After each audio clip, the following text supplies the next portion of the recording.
Mukunda jewellers grand opening July 11న సోమాజిగూడలో first ever factory outlet. Hero Raj Tarun కేంద్రంగా నడుస్తున్న కథ రోజుకో మలుపు తీసుకుంటోంది. ఈ కేసు విచారణ మొదలుపెట్టిన పోలీసులు రాజ్ తరుణ్ ను A1 గా, మాల్విని A2 గా, మయాంక్ ని A3 గా చేరుస్తూ నార్సింగ్ పోలీసులు ఎఫ్ఐఆర్ నమోదు చేశారు.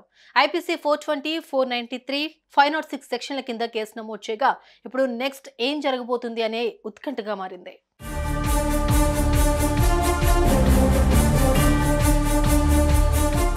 రాజ్ తరుణ్ ప్రియురాలు లావణ్య తాను చెప్పాల్సిందంతా ఇన్స్టాల్మెంట్ బేసిస్ లో చెబుతూ వచ్చింది. మీడియా ముందుకు వచ్చిన ప్రతిసారి ఆమె ఒక కొత్త విషయాన్ని ప్రస్తావిస్తోంది.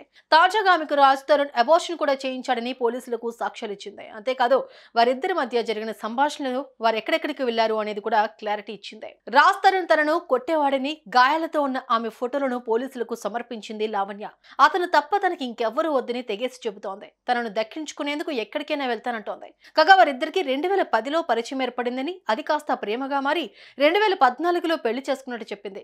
అటు 2016లో తాను గర్భం దాల్చగా రాజ్ తరుణ్ అబార్షన్ కూడా చేయించాడని పోలీసులకు ఇచ్చిన ఫిర్యాదులో పేర్కొంది.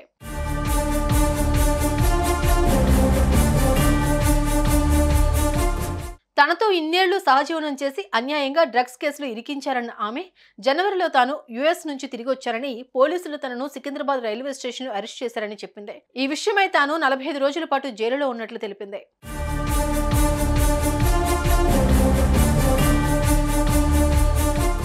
ఈ కేసులో ఇప్పుడు A1 గా రాజ్ తరుణ్ ఉండటంతో కథ ఎక్కడి వరకు వెళ్తుందో తెలియడం లేదు.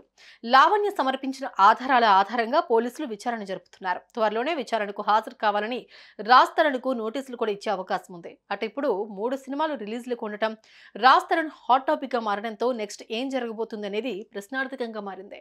సుమన్ టీవీలో మీ పర్సనల్ అండ్ బిజినెస్ ప్రమోషన్స్ కోసం కింది నెంబర్ కి కాంటాక్ట్ చేయండి.